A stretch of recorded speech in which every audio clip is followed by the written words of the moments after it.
My mission is simple, to make you money. I'm here to level the playing field for all investors. There's always a bull market somewhere, and I promise to help you find it. Mad Money starts now.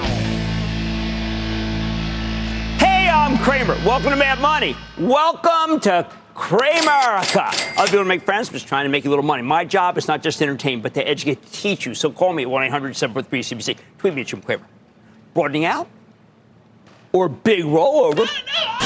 That's the question today, with the Dow gaining 261 points, while the S&P dipped 0.31% and the Nasdaq mysteriously lost 1.09%. The semiconductors, the leaders of the market, AI, got hammered once again, while the industrials, the banks, and the food and drug stocks rallied.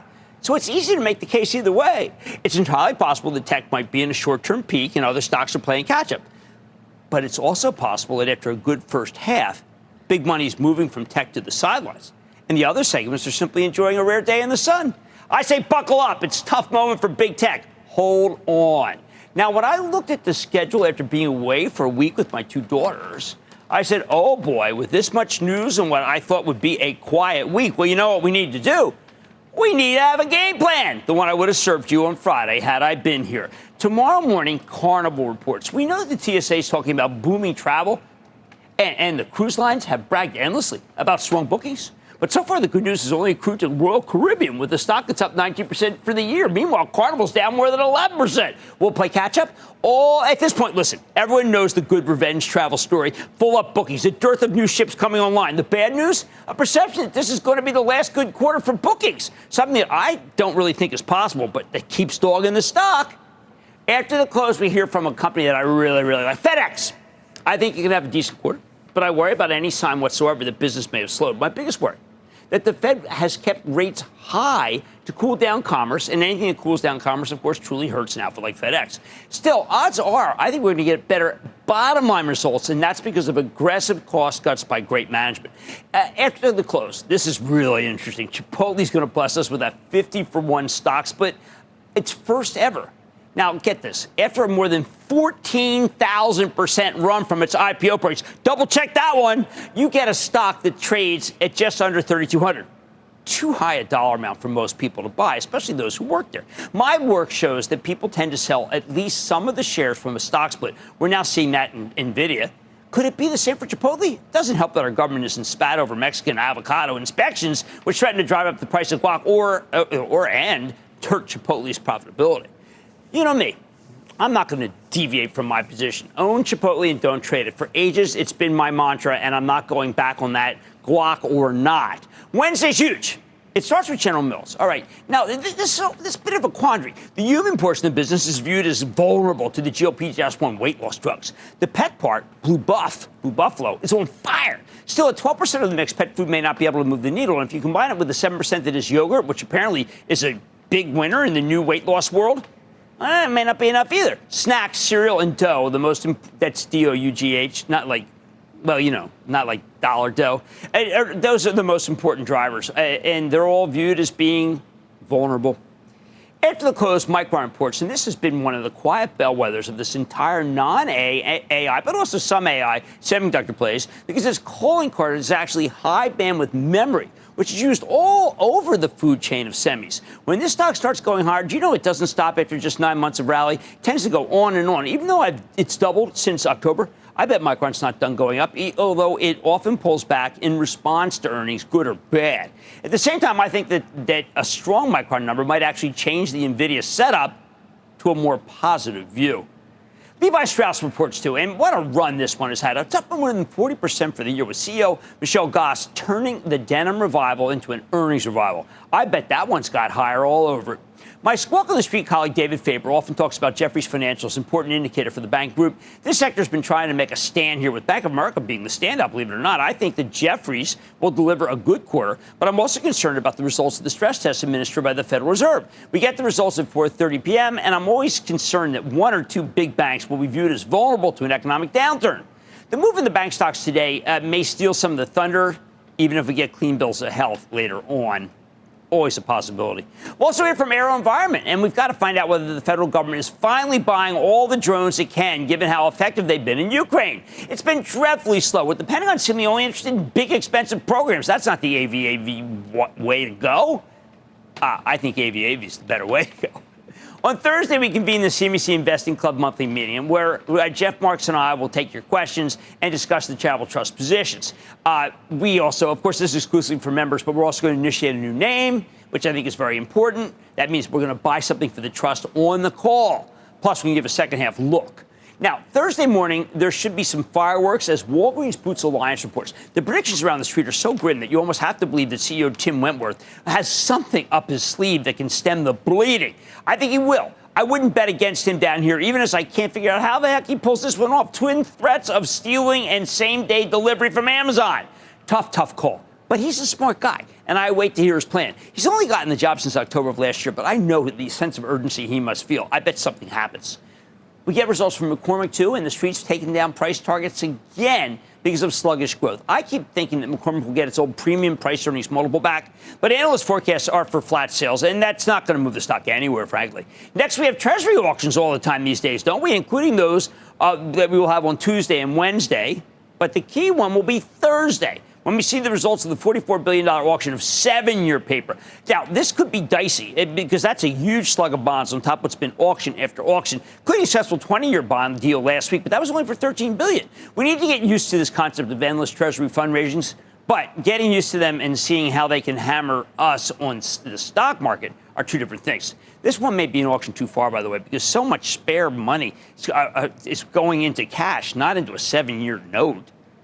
Thursday night's presidential debate, all I can tell you is that we know what Biden wants to give us, more of the same. But Trump, just try to figure that out. Let me know. Finally, on Friday, we get a key indicator of inflation that needs to be tamed to offset what can be, it only can be described as a too high consumer price index. I'm talking about the personal consumption expenditure deflator report, which could help Jay Powell figure out his next move. That's what people tell me. No matter what, by this point in the week, we'll still be discussing whether the Mag 7 can keep leading the way, something that has more to do with the overall economy than people realize. The reason why we pay so much for the mega caps is that their growth isn't slowing, and everyone else's might be if the Fed doesn't see a cut or two in the future. Bottom line, it's just a lot easier to buy a stock that has a chance to outrun the economy than one that will be brought down by the economy. Not a new prescription, not a new concept, just one that's gotten a heck of a lot bigger than we ever thought possible because of the market capitalizations of the winners. Bob in Arizona. Bob. Booyah, Jimmy Chill. Holy cow, the Chill Man is in the house after a little bit of time in the Montana wilds. How can I help?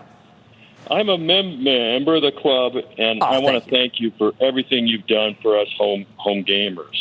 Thank you. I hope to see you on Thursday's call. We're doing, Jeff and I write on it every single night, so please be there. How can I help you now?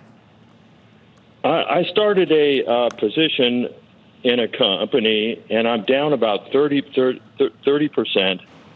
I'd like to know if I should get more, hold on, or get out at Five Below.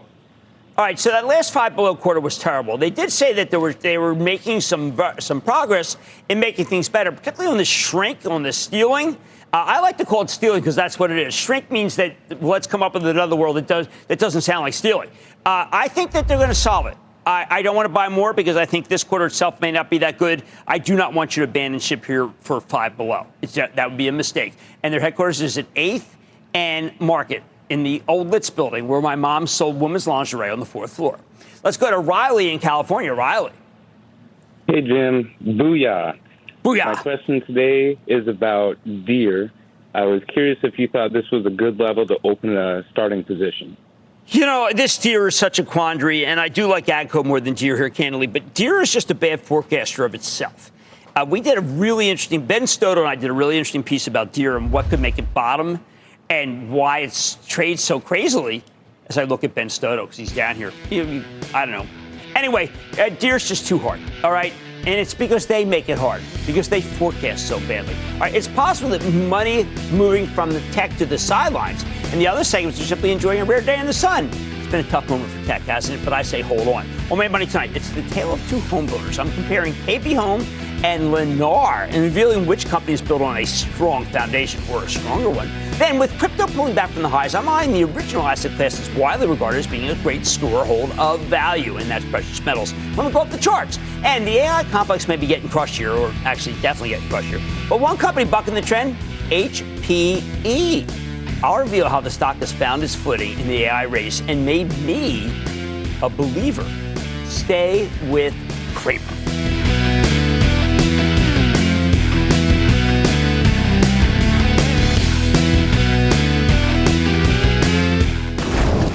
Don't miss a second of Mad Money. Follow @Jim Cramer on X. Have a question? Tweet Cramer. #MadMentions. Send Jim an email to madmoney@cnbc.com or give us a call at 1-800-743-CNBC. Miss something? Head to madmoney.cnbc.com.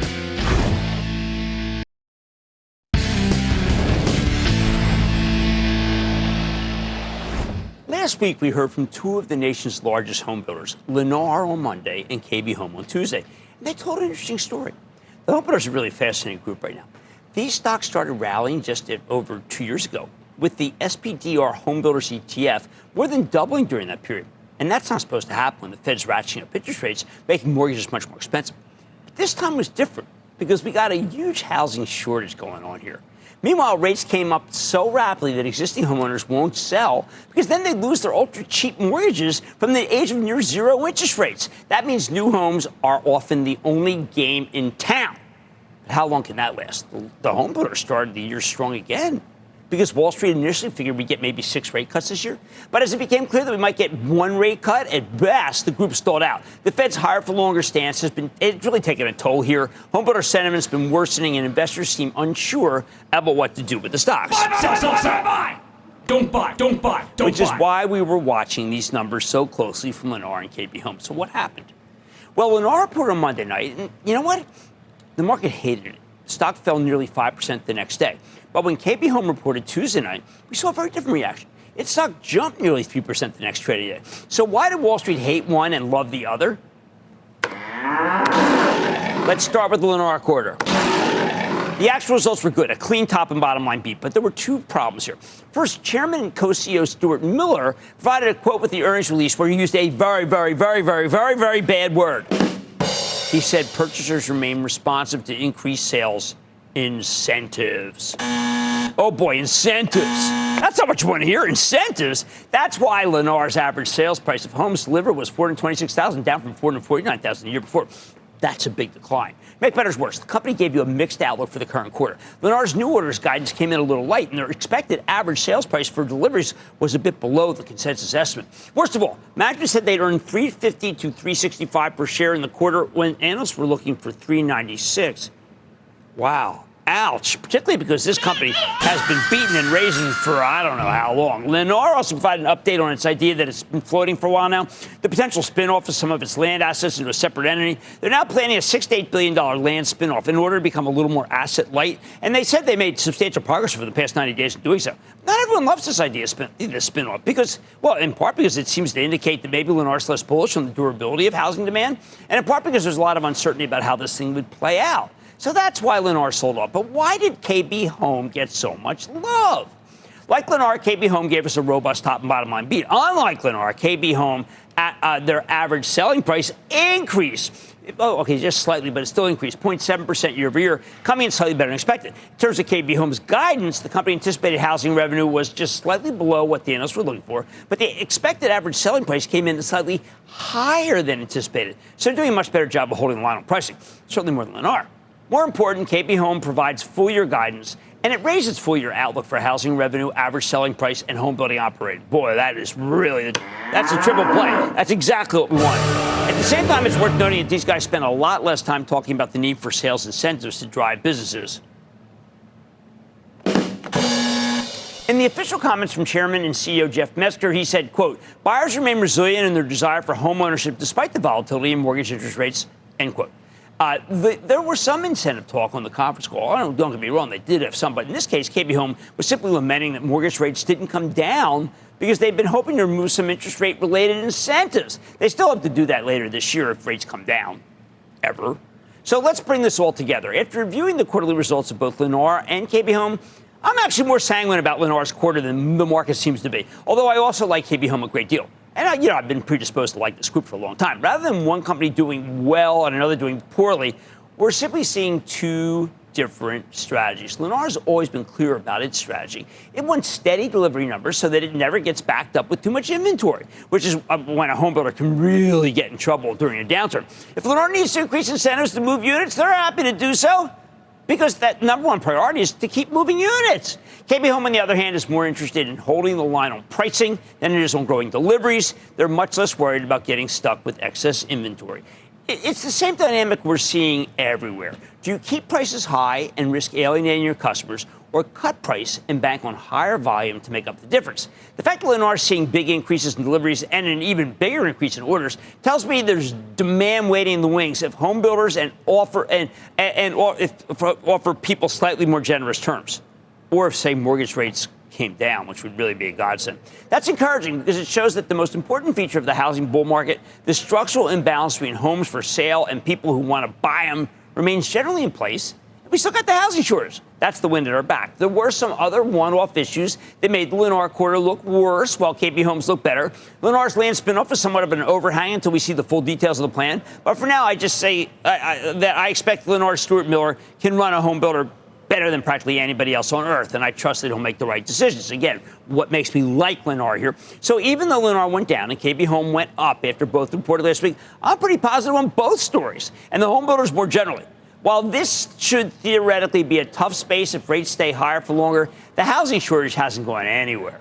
The bottom line, if we get any relief on the interest rate front, Lennar's results suggest that could bring in a new wave of buyers, which is why I think this housing bull market is far from over. Mad Money's back after the break. Coming up, put the pedal to the metal. It's a precious off the charts with silver and gold. Next.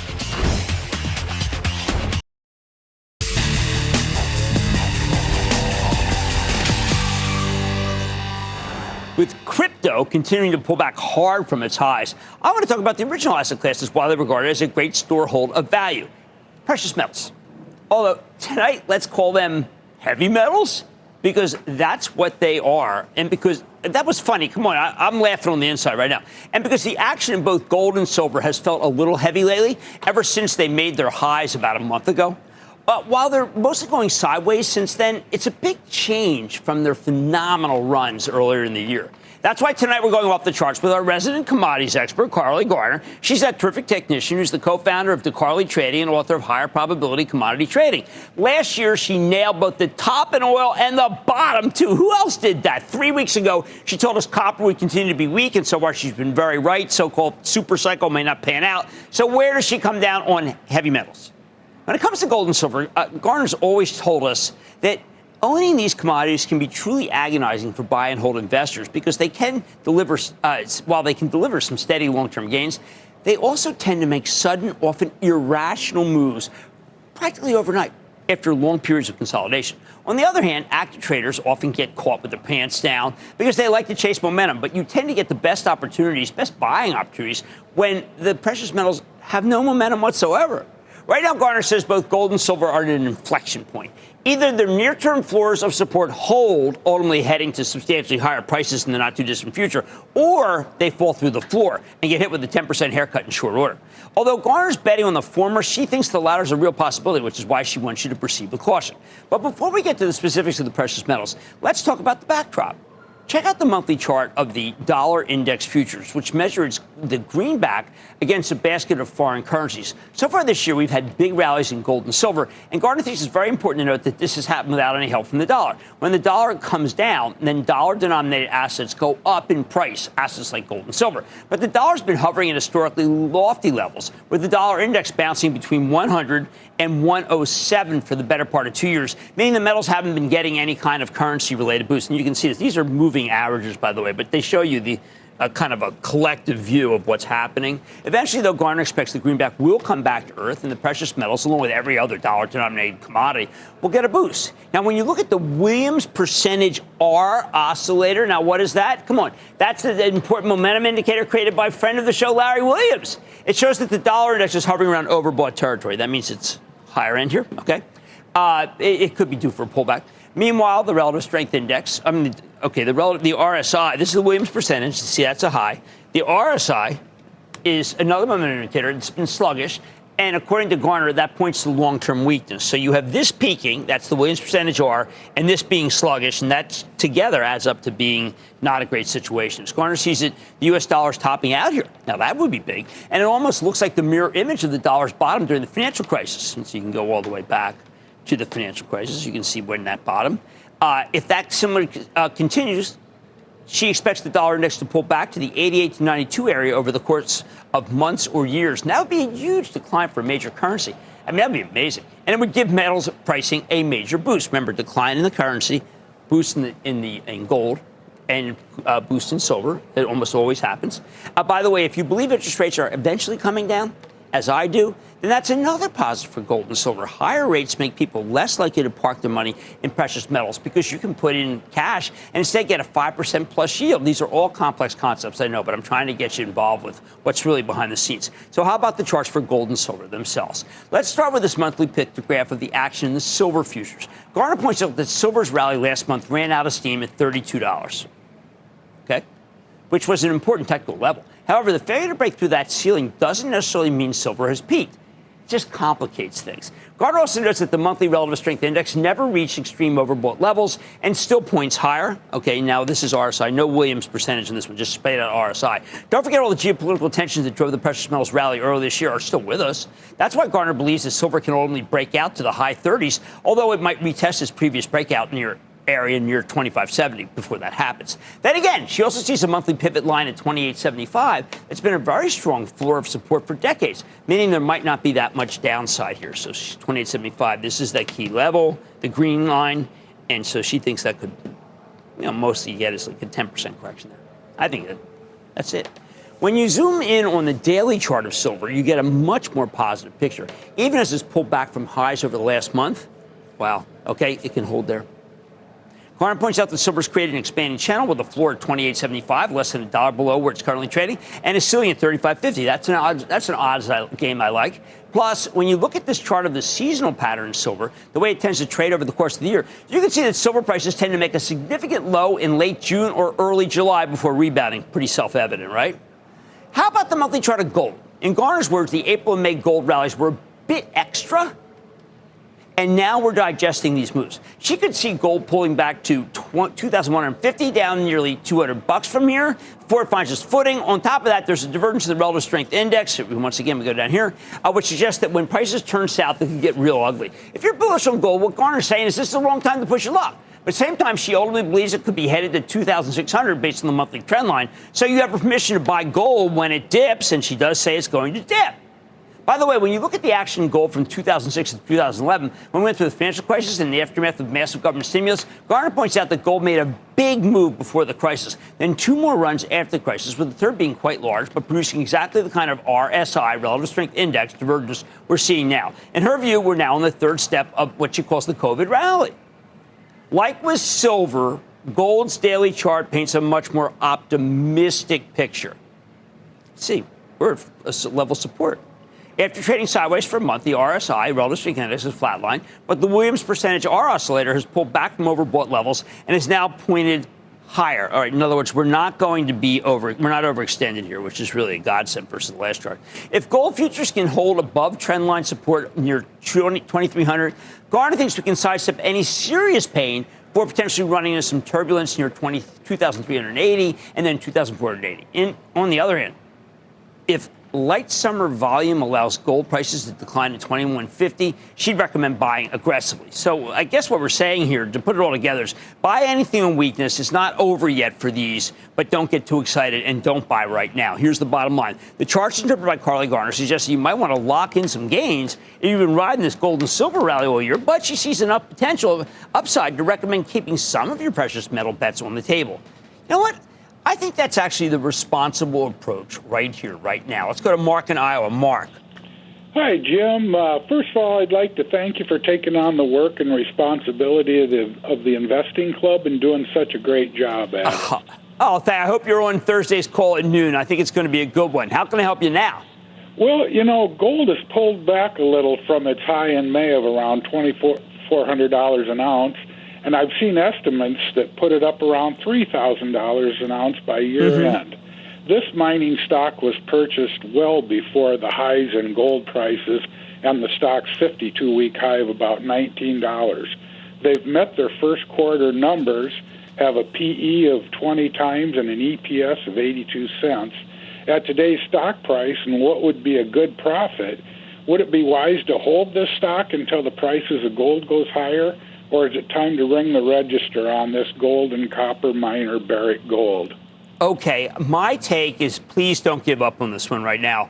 As a matter of fact, I expect it to drop, after listening to Carly Garner, who's my gold expert, maybe to the high 15s, but then I would buy it, not sell it. It is not the best, though. There have been others that have done far, far better. My addiction to it has not been requited. Agnico Eagle, which is up 20% for the year, is the better one, even up here. Wow. Ouch. Ron in Florida. Ron.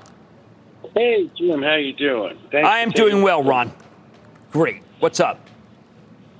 I've been watching a stock ever since you had it on the show, and it's been a nice, slow and steady investment. It's got me diversified. It's got me out of AI. It's been going up nicely, and now it's had a nice pullback, and I'm wondering if it's in trouble or if it's time to buy a little more.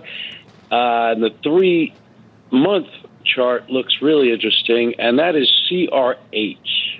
Okay. When I saw CRH, yes, we had CRH on. This is a great industrial, but I have to tell, I'm going to be really candid about this. They're a building materials company, and I didn't think the quarter was excellent. And there were others that had excellent quarters, and they went down. So this one is, I want to say, deservedly going down versus the rest. And I don't know where it stops. I got to have these guys back on because I know they're going to say it's a really good quarter, but it wasn't good enough. Some disappointment there. All right.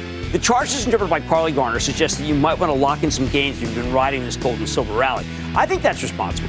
There's much more made money at it. How does HPE fit into the AI ecosystem? I'll take a closer look at the company and its partnership with Nvidia. Plus, speaking of Nvidia, that stock's been stinking it up lately, or sinking lately, depending on how you want to say it, erasing more than 2 weeks of gains. But are the sellers short-sighted? I'm going to tell you what I'm seeing. Plus, all your calls rapid fire in tonight's edition of the Lightning Round. So stay with Cramer.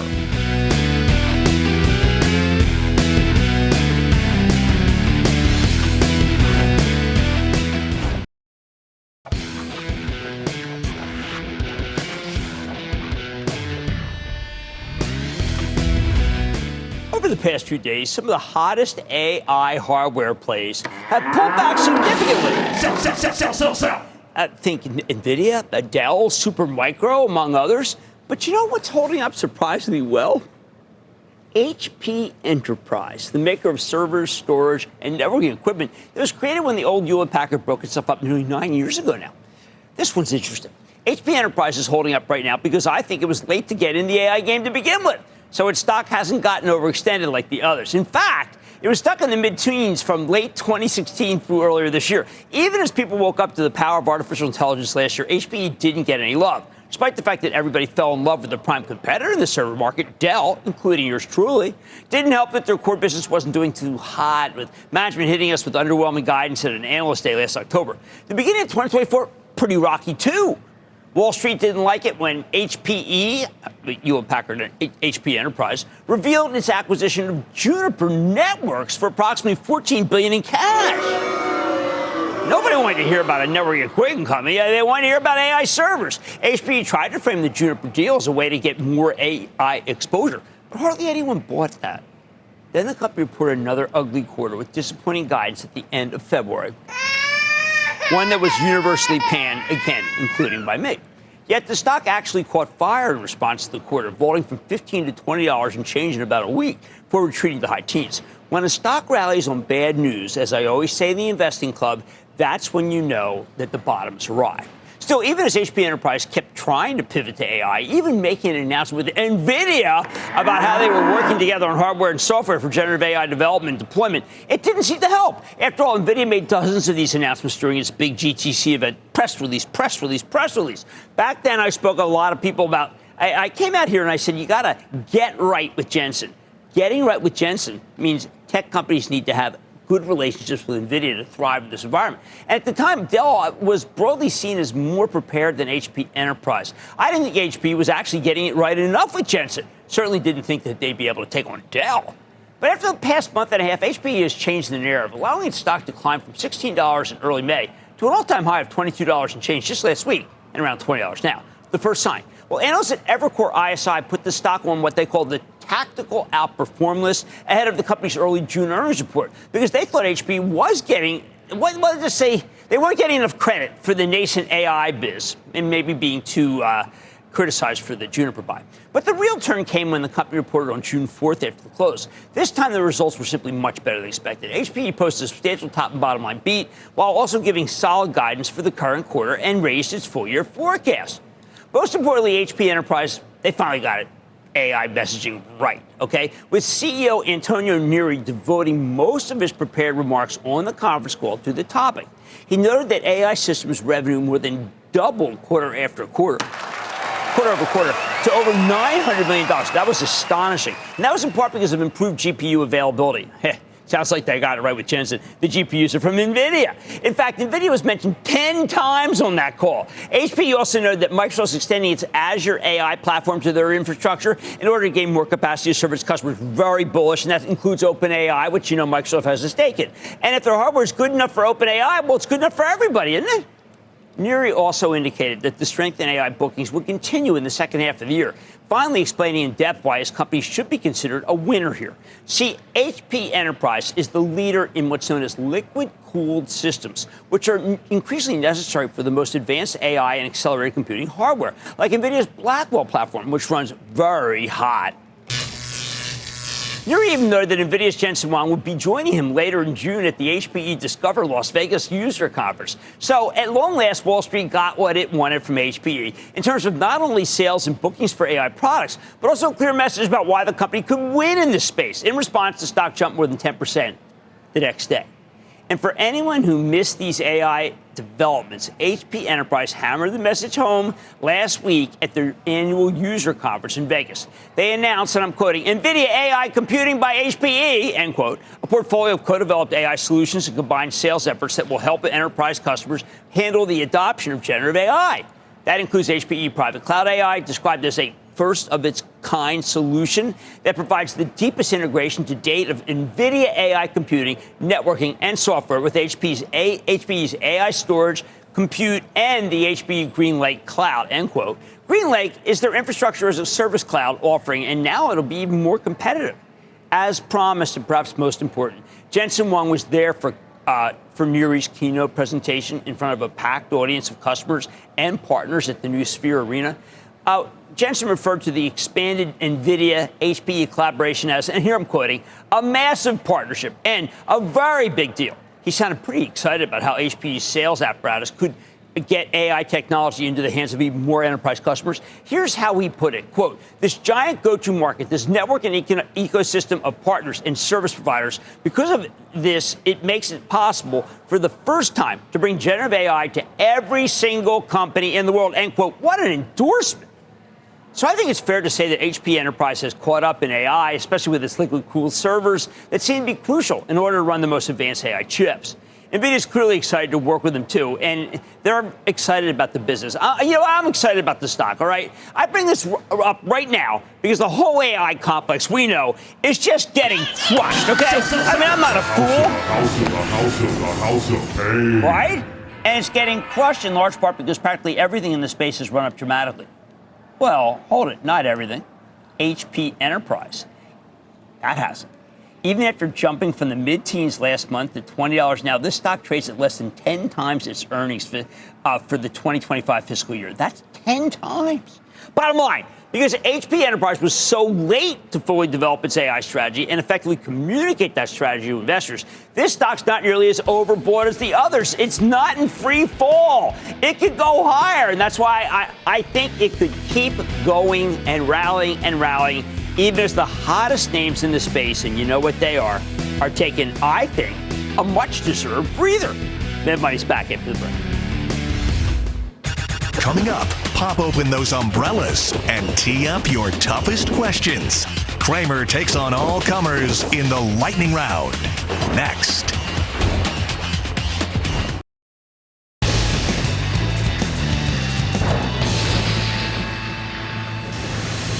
It is time. It's time for the lightning round. Of course, it's in this by self-business the course ahead of time. My step first is going to play this out. And then the lightning round is over. Are you ready, Ski Daddy? Time for the lightning round. Let's start with Brian, Illinois. Brian. Booyah from Chicago. How are you, Jim? I am doing well. How about you? I'm great. So this pharma stock has been struggling due to the competition in the GLP-1 space, and I've been dollar cost averaging on the way down.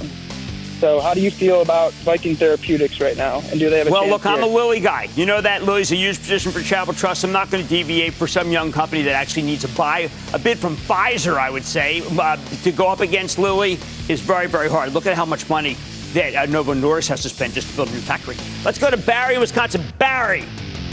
Booyah-hoo. I'm talking to the man. Ooh, I like Jim that. Cramer. Yeah, I'd be the man. Hey, yes. Jim, I'll get right to it. They did pretty good today, but New Fortress Energy has been giving me heartburn for months. Well, there's a reason, because Wes Eden's got really, let's put it this way. When the president said that he was going to put a pause on a new LNG building to 2020 in 2028, that just wrecked it. That wrecked the whole story, because Wes had a great plan.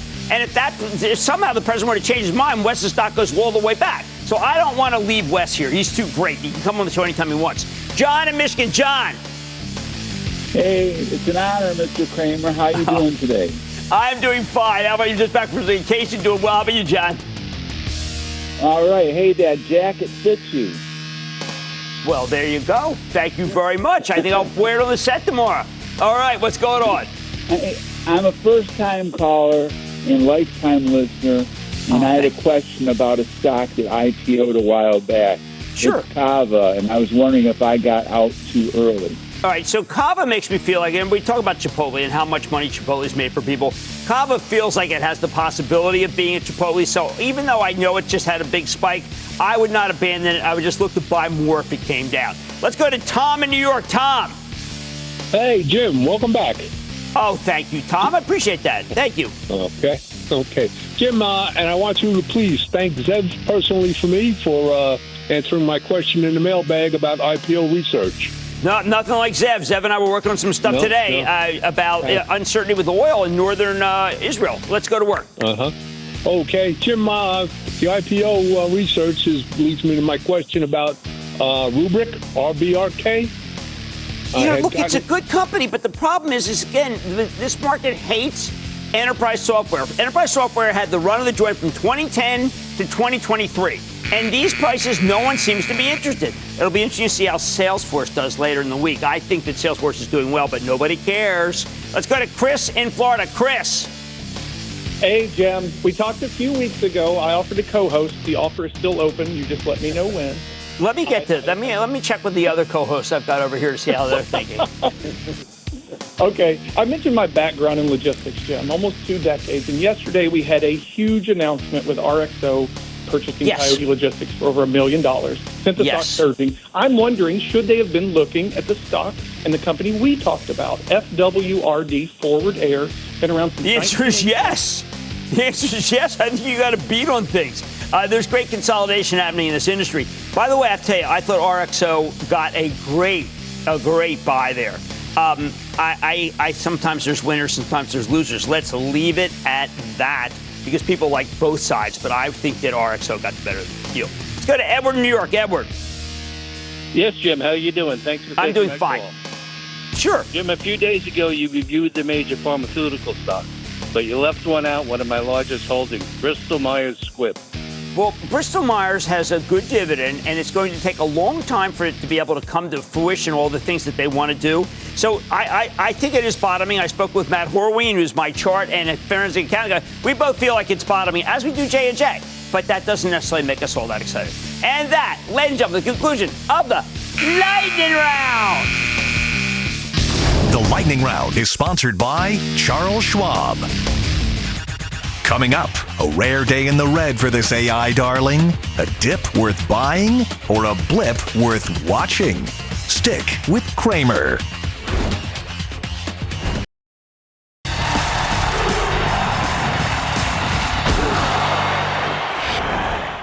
Nvidia, the stock, can only stop going down when it stops being top of mind. It needs to stop being the object of so much awe and so much contempt. Until it disappears from the front pages of our minds, it'll probably struggle. That run to where Nvidia took out Microsoft as the stock market's largest company was just too hard for many to comprehend, for many to fathom. And as much as I love this company, I don't blame anyone for failing to appreciate it. I didn't feel that way going into my vacation last week with my two daughters in the backwoods of Montana. I tried not to focus on the market when I was away, except to check in with my investing club partner, Jeff Marks. Candidly, when I saw Nvidia pass Microsoft and market cap, I said to myself, uh-oh, that's going to be too much for the skeptics to take. I figured it could be bad news, and we might be headed for a nasty pullback. Sure enough, after a loss of more than $500 billion in market capitalization since that breathtaking ascent to north of $3 trillion, some wags are now saying that Nvidia is in a real ferocious correction. A blink of an eye move from 140 down to 117 does make for a pretty vicious decline. The day after Nvidia's advance past Microsoft and then its immediate reversal, I complained to my kids that the buyers, they just turned sellers into, they're panicking. And they dump at any price. Panic's not a strategy. The fear will be stoked, I said, by short sellers who simply can't accept the stock's amazing 139% gain for the year. They'll just short and short and short because they think the valuation's insane. They don't know what they're doing. I told my two daughters the owners and renters don't understand that it's better just to hold on to Nvidia through the selling, just like they had to do during many previous pullbacks in the stock over multiple years of trading. It's never been a straight-up line stock. Never. It's always been an incredibly volatile trader that only gravitates higher. If you want to be generous, you could call it a stair-step stock. I think that's what's going on now. Nvidia's trying to plateau right here, right now, and it's a rocky moment, unnerving for many, and I don't know if it can. Many shareholders didn't get to the promised land of $3 trillion. There have been multiple shakeouts. This is one of them. So I wanted to know from my kids why the heck people can't seem to understand that, because we've seen this pattern so many times before. My eldest laid into me but good, saying that I had unprecedented access to the company and understood its greatness far better than most. I knew that Nvidia is revolutionizing everything because I'd been exposed to the future Nvidia World Headquarters. I had followed the company closely for more than a decade.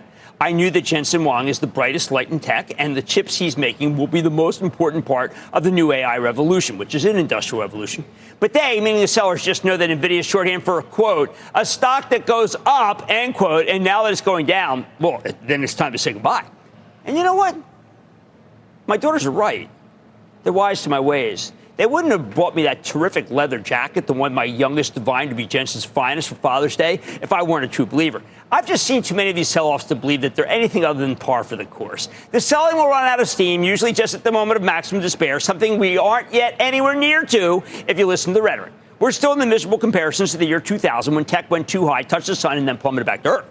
The actual slagging will come from those who say that Intel has something better than Nvidia. Intel! These people never learn. The Intelaholics must like to lose money. Expensive addiction. So I get it. If you think that Jensen isn't that special, if you think there's no industrial revolution, if you think the Nvidia team hasn't truly seen the future, I say sell, sell, sell. Or even the fable, get out now. But if you know, like I do, that Nvidia's chips are far ahead of everyone else's, if you know they're ushering in an era of generative AI and accelerated computing, strap yourself in. Join those who say own it, don't trade it. And accept that there are moments where you just have to take a beating to make big money later on. As I've told members of the investing club, and we'll tell them again at Thursday club meeting, we are at 2024's Nvidia beatdown moment. So get ready to take a little more pain before the next round of gain. I like to say there's always a bull market somewhere. I promise I'll find it just for you right here on Mad Money. I'm Jim Cramer. See you tomorrow. Last call starts now. All opinions expressed by Jim Cramer on this podcast are solely Cramer's opinions and do not reflect the opinions of CNBC, NBC Universal, or their parent company or affiliates, and may have been previously disseminated by Cramer on television, radio, internet, or another medium. You should not treat any opinion expressed by Jim Cramer as a specific inducement to make a particular investment or follow a particular strategy, but only as an expression of his opinion. Cramer's opinions are based upon information he considers reliable, but neither CNBC nor its affiliates and or subsidiaries warrant its completeness or accuracy, and it should not be relied upon as such. To view the full Mad Money disclaimer, please visit cnbc.com/Mad Money disclaimer.